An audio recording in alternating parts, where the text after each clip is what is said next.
tema sempre atual, que é a questão da ansiedade. E eu tenho certeza, um tema que vai alcançar alguns de vocês. Se não todos, 100%, mas 80% por aí, mais ou menos, será alcançada por esse tema.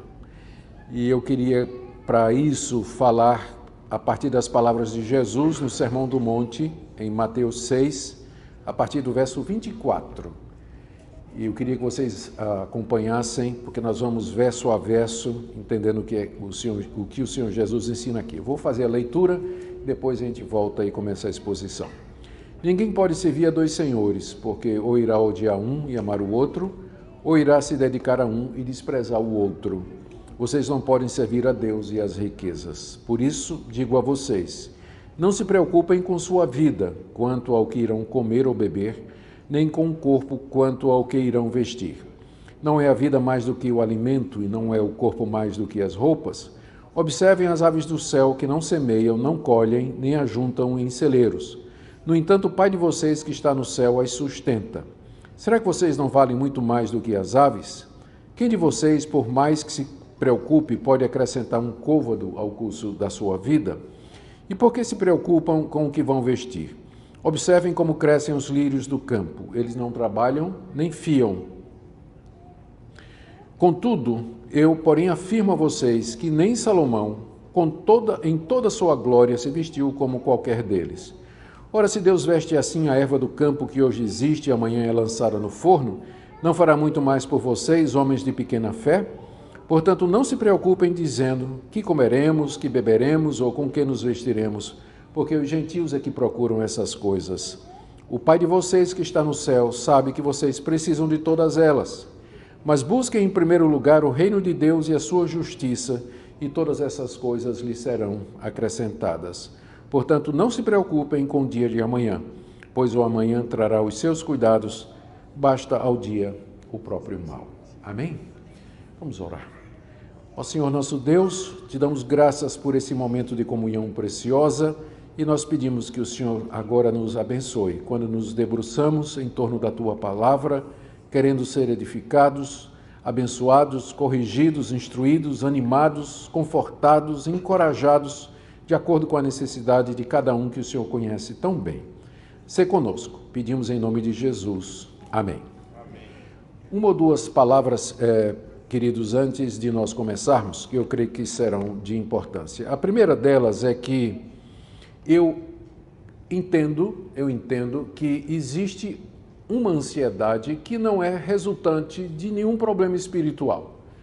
Homens de Deus, tementes a Deus, que andaram nos caminhos de Deus, eles passaram por momentos de ansiedade ou sofreram com ansiedade toda a vida. Eu posso citar como exemplo mais próximo de nós o grande pregador batista reformado Charles Spurgeon, que sofria de uma depressão profunda. Era um homem de Deus, usado por Deus, mas ele tinha esse problema que estava associado a questões físicas mesmo. Não era uma depressão resultante de alguma deficiência na fé ou que ele estava vivendo em pecado ou coisa dessa natureza.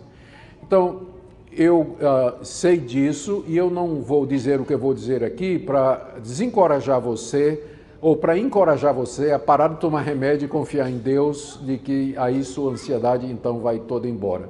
Tem uma ansiedade que não vai embora mesmo e você pode precisar de cuidados médicos, você pode precisar de medicamento e nós entendemos que isso aí não é nada errado. Se a ansiedade ela tem um fundo fisiológico, biológico, físico, então Deus na sua sabedoria proveu sabedoria, deu discernimento ao ser humano e conhecimento para que ele descobrisse como funciona a nossa mente e descobrisse remédios que ajudam a compensar a falta de hormônio, de química, um desequilíbrio, né, dentro desses elementos.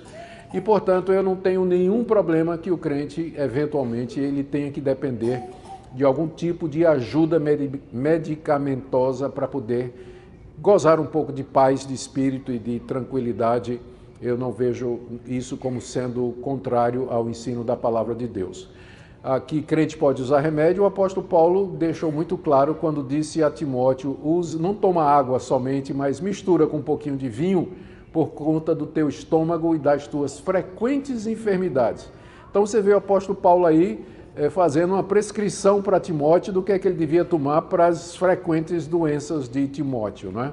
Então, nós entendemos que Paulo não via nenhum problema em a gente ajudar ou usar alguns outros elementos da natureza, né, da descoberta científica para nos ajudar na nossa saúde. Então, não estou aqui para encorajar você a parar de tomar remédio. Também é bom lembrar que a ansiedade é alguma coisa muito antiga. Embora o mundo moderno ele contribua de uma forma muito grande para o estresse e a ansiedade, mesmo dos cristãos, entretanto, a ansiedade é uma coisa tão antiga quanto o próprio ministério de Jesus. Você vê Jesus aqui no Sermão do Monte, um sermão onde ele fala a respeito de como orar, como jejuar, como enfrentar os falsos profetas, como viver para a glória de Deus. Ele tira quase que um capítulo todo para falar a respeito da ansiedade por os seus discípulos.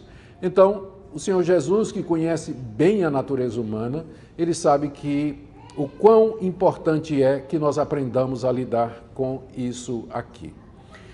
E então essas são as duas qualificações que eu quero fazer antes de começar. E agora, meu próximo passo vai ser lembrar vocês o contexto.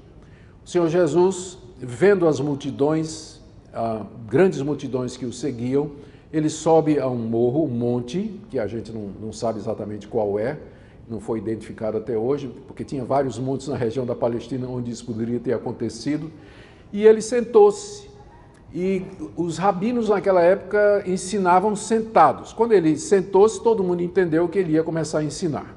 E aí a multidão chegou, os discípulos chegaram e Jesus passou a ensiná-los dizendo, bem-aventurados, e aí começa o Sermão do Monte com a bem-aventurança.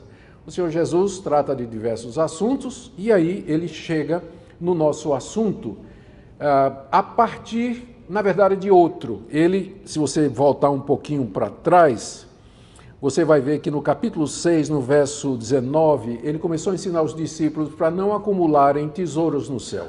Basicamente, ele estava dizendo aos discípulos, na terra, isso, não acumulem tesouros sobre a terra. Por quê? Porque a ferrugem corrói e a traça come, mas ajuntem tesouros no céu. O Senhor Jesus queria que os discípulos colocassem o seu coração nas coisas de Deus. Não é que é proibido ter bens, não é que é proibido prosperar, não é que é proibido você ter riquezas. Nós temos exemplo na Bíblia de homens de Deus que eram extremamente prósperos. Abraão, por exemplo, ele era um homem extremamente rico. E Jacó não ficou atrás também. O rei Salomão é colocado como exemplo, né, de glória aqui mesmo, nesse texto. Então, não é proibido a gente ter bens, a gente lutar para ter uma vida melhor. O problema é quando isso se torna o alvo principal da nossa vida.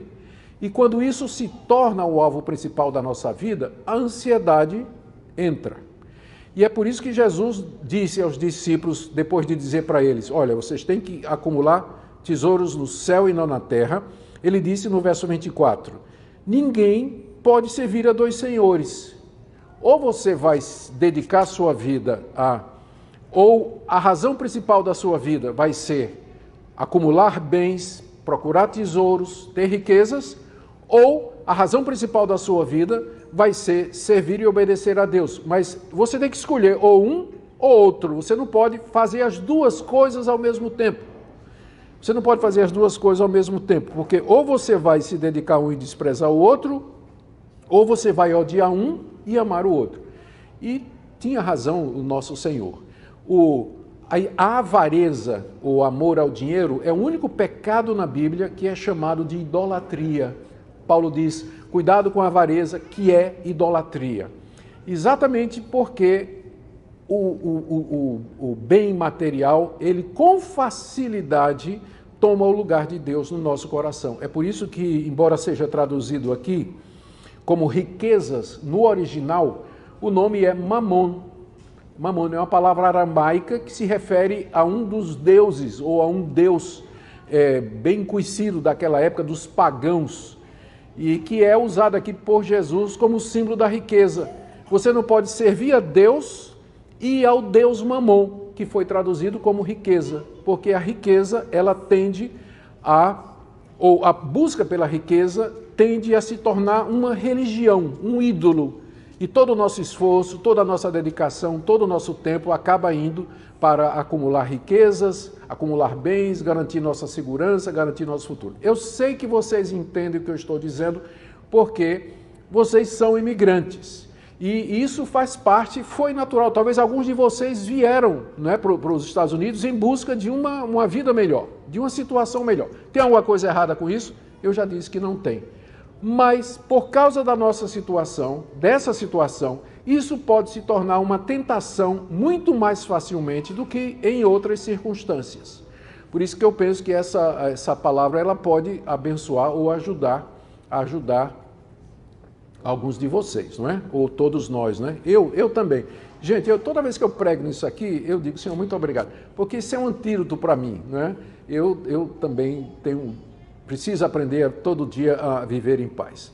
Depois que Jesus disse, você não pode servir a Deus e a Mamon, certamente a pergunta no coração dos discípulos vai ser essa, mas então, se eu não me dedicar a trabalhar e a ganhar dinheiro, eu não vou viver. Eu vou comer o quê? Eu vou beber o quê? Eu vou me vestir com o quê? E aí Jesus entra com essa palavra. Por isso aí introduz a explicação, né? Jesus agora vai dar a explicação porque é que ele disse que você não pode servir aos dois, tem que servir a Deus e pode servir a Deus. Por isso eu digo a vocês, não se preocupem com sua vida. Porque o cristão, ao ouvir isso aqui, ele pode dizer, mas espera aí, né? Como é que vai ser então? Eu preciso trabalhar, preciso dar duro, preciso arrumar um emprego extra, preciso aumentar meu income, como é que vai ser isso aqui? E eu não vou ter tempo para as coisas de Deus, não vou ter tempo para ir para a igreja, não vou ter tempo para ler minha Bíblia todo dia, não vou ter tempo para as coisas devocionais, vou viver para trabalhar? É isso? Aí Jesus disse, olha, é por isso que eu estou dizendo para vocês não se preocuparem. Não se preocupem com a vida de vocês, quanto ao que vocês irão comer ou beber, nem com o corpo quanto ao que vocês irão vestir. Isso aqui é um imperativo na língua grega. Por isso vos digo, não se preocupem. O imperativo, ele não é, Jesus não está sugerindo, Jesus não está pedindo, Jesus não está dando um conselho, Jesus não está dando uma opinião, ele está dando uma ordem. Então, num sentido, se você é uma pessoa, um cristão, que vive ansioso com essas coisas, você está desobedecendo a uma ordem de Cristo e precisa corrigir e emendar seus caminhos, porque com certeza você está entristecendo o Espírito Santo com essa atitude de viver preocupado com essas coisas que Jesus disse que não deveria ser o primeiro lugar na sua vida, embora coisas boas, lícitas, que a gente pode procurar, mas não podem tomar o lugar de Deus. Mamon não pode tomar o lugar de Deus na sua vida. Por isso você não viva ansioso, preocupado, né? Ficou traduzido aqui. A palavra preocupado, ela é uma palavra interessante na língua grega. Ela significa, na raiz dela, dividido. É de onde vem a palavra preocupação ou ansiedade. E faz todo sentido, porque quando você analisa o que é viver ansioso, é exatamente isso. É um coração dividido. É um coração onde a conta não fecha, que não está redondinho e que está puxando em várias direções e que por isso você não dorme de noite, porque o coração está inquieto, ele está em polvorosa, ele está assim contemplando várias possibilidades, saídas, remoendo os pensamentos, não sabe que caminho tomar, ou seja, ele não está redondinho, não está fechado o coração, a mente não está.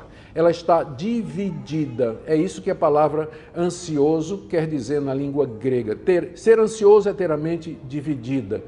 Um lado puxando para um lado, outro lado puxando para outro lado, e você fica ali naquela ansiedade e por isso por isso você não experimenta a paz. É uma ordem de Cristo que os seus discípulos não vivam assim. E especialmente, ele não está nem falando do supérfluo, né? Ele diz, quanto à sua vida, quanto ao que vocês vão comer e beber, e quanto ao corpo, quanto ao que vocês irão vestir. Jesus está falando do básico aqui. Ele não está nem E o pior é que a gente fica ansioso, não é nem por isso. A gente tem isso e a gente está ansioso porque a gente quer o pudim. né? Porque a gente quer o extra, a gente quer o topping. Quando Jesus Deus não prometeu esse tipo de coisa, né? Na oração do Pai Nosso, Jesus ensinou a gente a orar assim: o pão nosso de cada dia nos dá hoje. Ele não ensinou a orar: o pudim nosso de cada dia nos dá hoje. Então o pão Deus garante, o pudim pode ser. E o pior é que às vezes a gente tem o pão, a gente tem o básico e a gente está ansioso pelo supérfluo, coisas que a gente poderia viver sem elas, tranquilamente, mas por conta da nossa sociedade consumista, da sociedade ocidental onde a gente vive, o padrão de vida e tudo mais, a gente fica ansioso por essas coisas que a gente poderia viver perfeitamente sem elas. Então, quando Jesus diz aos discípulos: não vivam ansiosos com relação às coisas básicas da vida, ele está de fato proibindo que nós vivamos sempre nesse estado de inquietação com relação à nossa sobrevivência. Note que a palavra preocupação, ela é interessante. Ela é pré-ocupação. Você está se preocupando, você se ocupa antecipadamente de coisas que ainda não aconteceram. Eu estou ocupado, minha mente está ocupada hoje com coisas que ainda podem ou não acontecer. Chama-se pré-ocupação. E Jesus está dizendo aqui, não. E ele dá em seguida 6 ou 7 razões para os discípulos, o que eu considero algo bastante instrutivo. Jesus não chega somente para dizer assim: olha, eu sou o Senhor, vocês são meus discípulos. Eu estou dizendo, para com a ansiedade. Pronto. Quem estiver ansioso vai ser corrigido e disciplinado. Agora pode ir embora. Ainda bem que Deus não nos trata assim, porque Deus sabe como nós somos.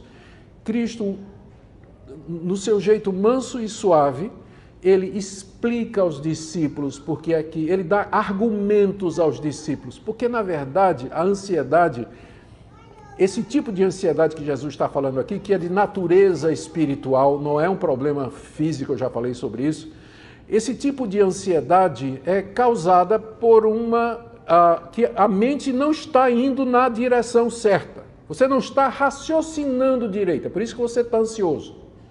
Porque se você estivesse raciocinando direito, você não ficaria ansioso.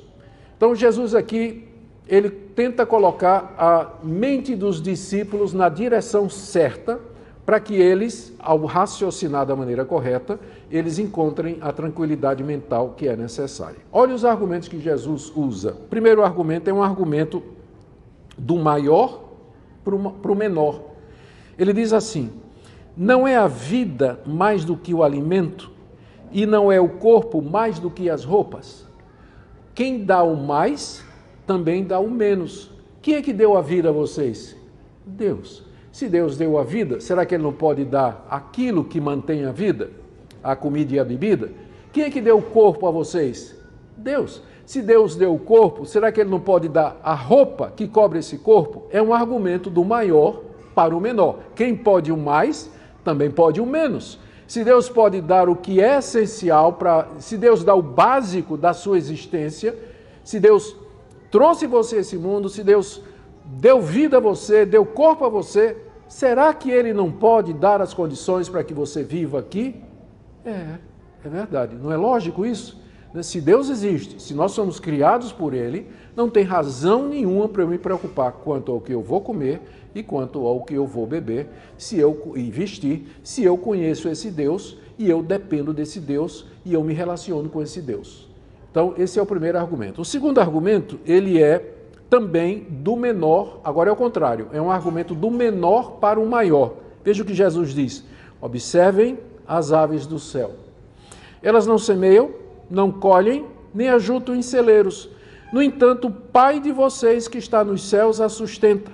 Será que vocês não valem muito mais do que as aves? Ou seja, Jesus diz: olha os passarinhos. Os passarinhos não plantam, não colhem, não arrumam, não juntam em celeiros.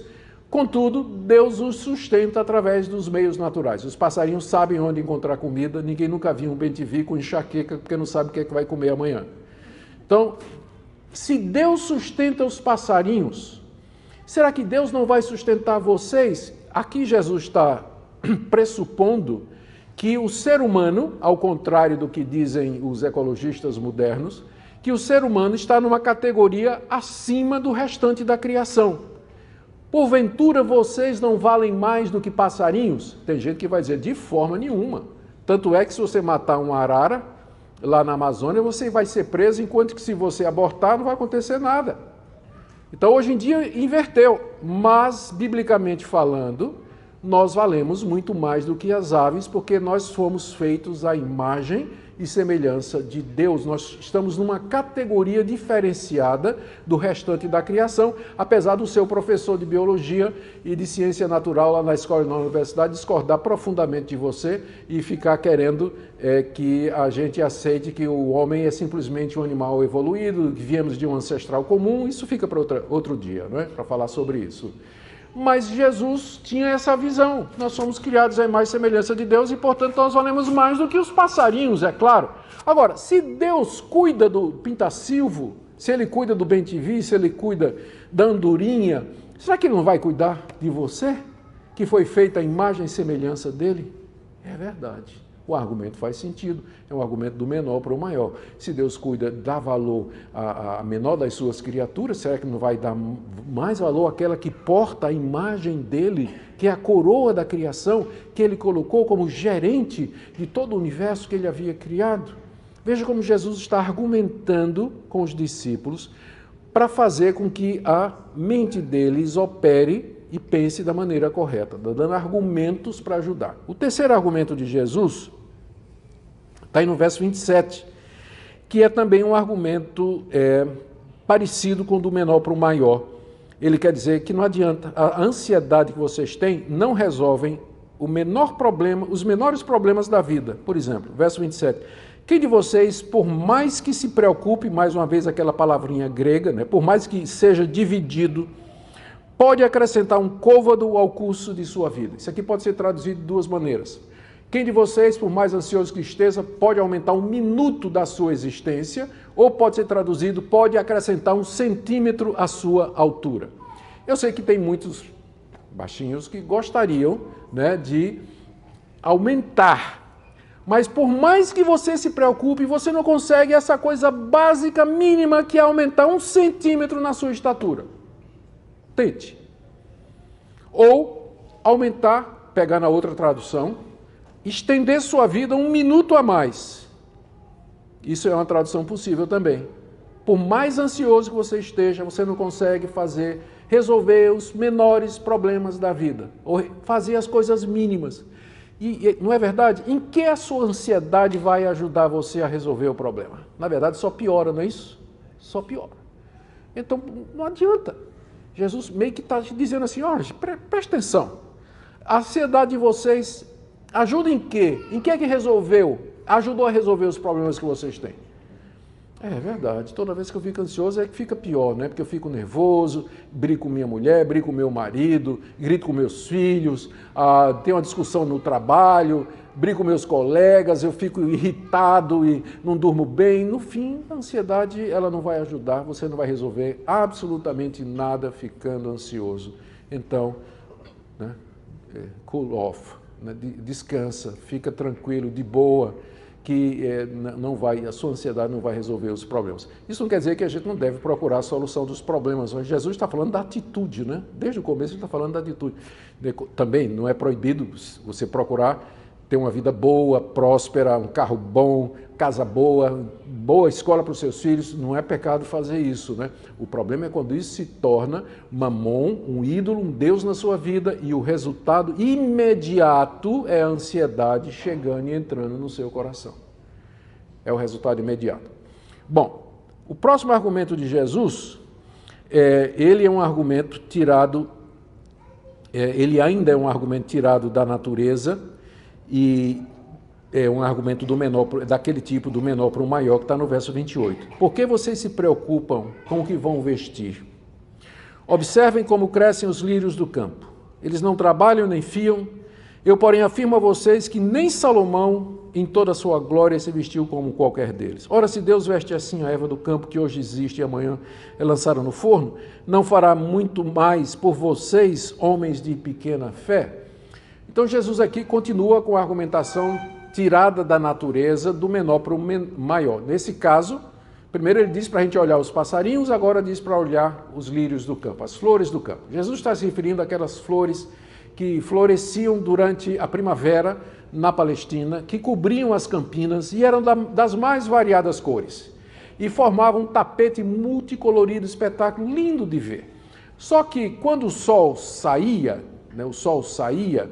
e pegava mesmo aquelas florzinhas lindas, que nem Salomão, com toda a sua glória, poderia equiparar em beleza, aquelas florzinhas lindas que Deus gastou sabedoria, criatividade e poder para fazer bela daquele jeito, durava 2 dias, durava 3 dias. O dono de casa passava pelas planícies, lá pelas terras, e pegava aquilo ali e ia servir de combustível no forno, em casa, né? Aquelas flores que Deus gastou tanta criatividade e poder para fazer tão belas.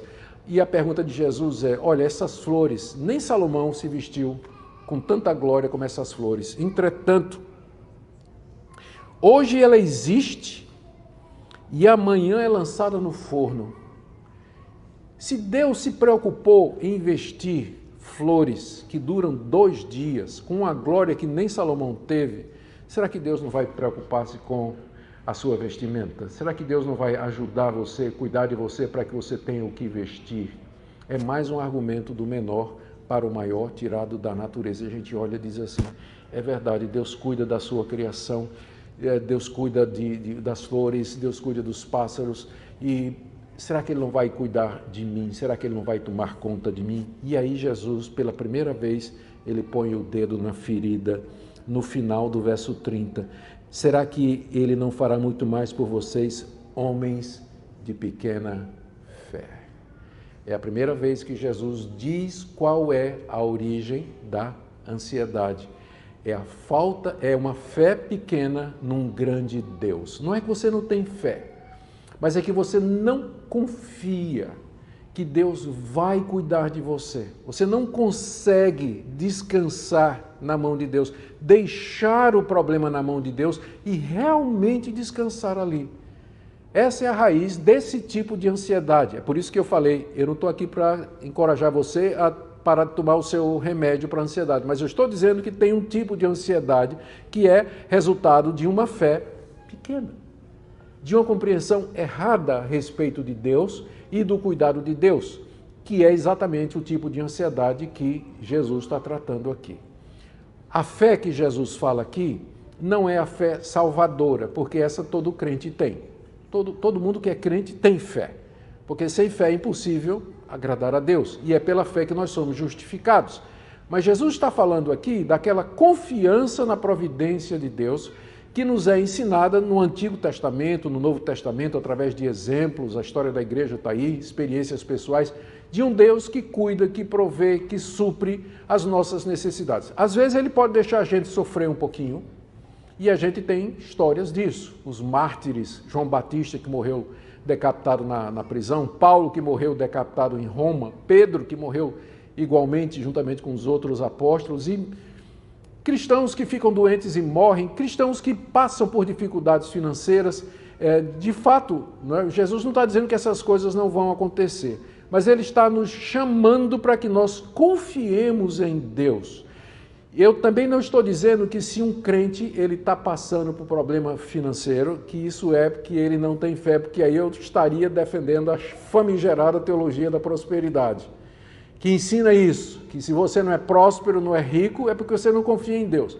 Lembra que nós estamos falando aqui do pão, da água e do roupão, né? Para usar outra palavra. Estamos falando das coisas básicas da vida, não estamos falando do creme, do pudim, do sorvete, do chantilly.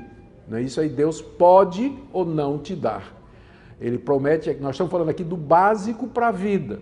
Deus vai cuidar dos seus filhos, Deus vai cuidar de vocês. É isso que Jesus está dizendo. Portanto, confiem em Deus, vocês de pequena fé.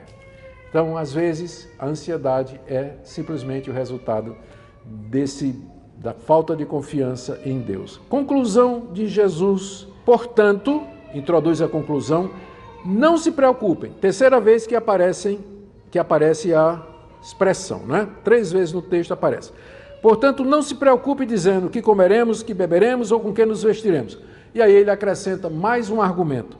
Porque os gentios é que procuram todas essas coisas. O Pai de vocês que está no céu sabe que vocês precisam de todas elas. Na hora que você... Olhe para o mundo. Olhe para o mundo. As pessoas, os gentios, que é uma expressão bíblica para descrever aqueles que não são crentes em Deus, no Senhor Jesus, eles vivem para quê? Qual o alvo da vida deles? Se divertir, fazer dinheiro, fazer sexo, fazer guerra. É isso que eles querem. Hoje em dia é a mesma coisa, só que eles fazem isso pela internet, né? Hoje a gente faz isso tudo pela internet. Mas sempre foi a mesma coisa. O homem sempre andou atrás dessas coisas. Os gentios é que procuram essas coisas. Jesus conhecia muito bem a realidade da sua época e ele sabia exatamente que os romanos, os gregos, os amorreus, o povo que estava ali, os samaritanos que estavam próximos, todos eles viviam atrás desse tipo de coisa. Ser prósperos, ser ricos, desfrutar a vida, buscar o poder, prestígio, um nome, popularidade. Os gentios é que vivem atrás dessas coisas. Você vai na internet hoje, você entra no perfil dos famosos, dos influencers, youtubers, né, da vida, e você vê que é a mesma coisa, tudo gira em torno disso. Comida, bebida, vestido, poder, glória, popularidade, ser falado ou bem ou mal, tudo gira em torno disso. Vocês não são como essas pessoas, diz Jesus. Vocês têm um Pai que sabe do que vocês precisam antes de vocês pedirem. Antes de vocês pedirem, Ele já sabe. Porque os gentios é que procuram isso. O Pai de vocês que está nos céus sabe que vocês precisam de todas estas coisas. Deus conhece a sua necessidade, não lhe é oculta. Se Deus demora em responder, é porque Ele tem propósitos como, por exemplo, fazer você aprender a paciência, fazer você aprender a orar mais, né? Talvez você precise orar mais, a buscá-lo mais, a desapegar o seu coração dos bens materiais, a almejar pelas coisas celestiais, que é isso que deu início a esse discurso. Lembra quando Jesus disse, não acumule tesouros na terra, mas acumule tesouros no céu? E às vezes, para que a gente tenha essa prioridade, Deus tem que desapegar o nosso coração das coisas que a gente tem aqui. E às vezes o sofrimento vem, a perda vem exatamente para isso, porque Deus tem um bem maior em vista. Mas Deus sabe tudo o que você precisa, por isso você precisa confiar nele. Agora sim, Jesus conclui. Verso 33. Mas, em vez de vocês ficarem como os gentios buscando essas coisas, busquem em primeiro lugar o reino de Deus e a sua justiça, e todas essas coisas lhes serão acrescentadas. O que é que eu devo fazer, Senhor Jesus? Dê prioridade ao reino de Deus. Que eu seja o primeiro lugar na sua vida, seu primeiro amor, sua primeira paixão. Que eu seja o desejo maior da sua alma, da sua vida.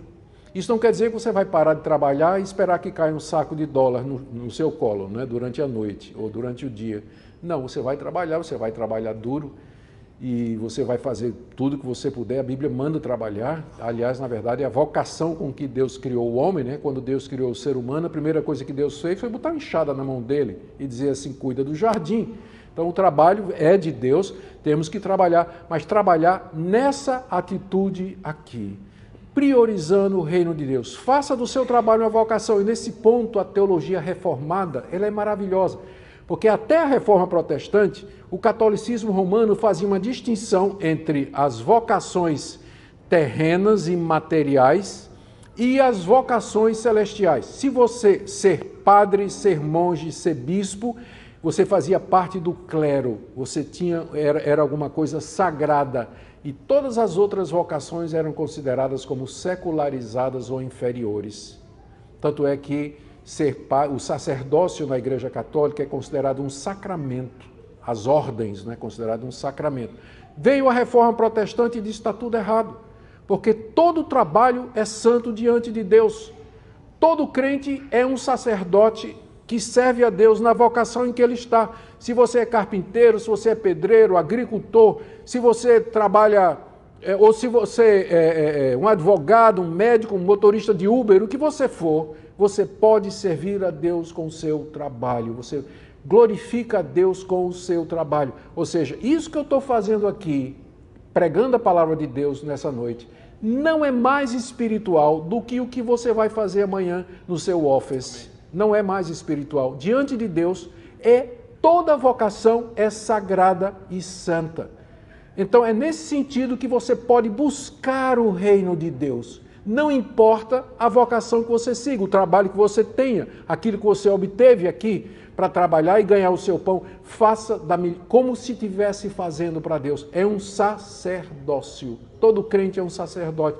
Isso é um dos pontos fundamentais da reforma protestante, que recupera isso aqui. Busque em primeiro lugar o reino de Deus. Não importa a vocação que você tenha, e todas as demais coisas Deus vai acrescentar para você. Que coisa maravilhosa, né? Que promessa, né? E aí ele termina, né, com o verso 34. Portanto, não se preocupem com o dia de amanhã. Porque a ansiedade é basicamente isso, né? Eu já falei, preocupação com alguma coisa que nem aconteceu ainda. Você está com medo do que vai acontecer e nem aconteceu. E às vezes nem acontece, né? Você fica ansioso, né? Roendo as unhas, não dorme, tomando ansiolítico e tudo mais. E aquilo que você temia acaba nem acontecendo até uma coisa boa no lugar, não é? Não se preocupe com o dia de amanhã, pois o amanhã trará os seus cuidados. Basta ao dia o seu próprio mal. Viva cada dia. Não tente viver hoje as angústias do amanhã, porque você não sabe o que vai acontecer amanhã. Não é errado planejar, não é errado você fazer um projeto, ter um projeto de vida, planos, não é errado, mas faça debaixo de Deus, dizendo assim, Deus, se o Senhor quiser, se for da tua vontade, eu planejo fazer isso, isso e isso, que sua vida seja guiada por isso. E aí você vai ter paz e descanso no que diz respeito a o que vai ser do amanhã. Em resumo, gente, o Senhor Jesus, como eu disse, ele gastou metade de um capítulo do Sermão do Monte, que tem 3, né? Tem 3 capítulos, o Senhor Jesus gastou metade de um para dizer aos seus discípulos, que eram pescadores, que eram trabalhadores, todos eles, né? Tinha um publicano lá, que era Mateus, para dizer para eles, ensinar isso, de não viver ansiosos, porque isso não glorifica a Deus, isso não era bom para eles, isso aí seria um péssimo testemunho para o mundo. Qual é a diferença entre nós e os gentios, se nós vivemos tão ansiosos e preocupados, nervosos e estressados como eles? A diferença entre o crente e o descrente não é que o crente não tem problemas e o descrente tem. Nós temos os mesmos problemas deles. A diferença é como nós reagimos, é como nós nos portamos diante das angústias, dos desafios e das dificuldades do dia a dia. Amém? Quero orar com vocês para a gente terminar. Senhor Deus, são os argumentos que seu Filho colocou diante de nós. E o que podemos dizer?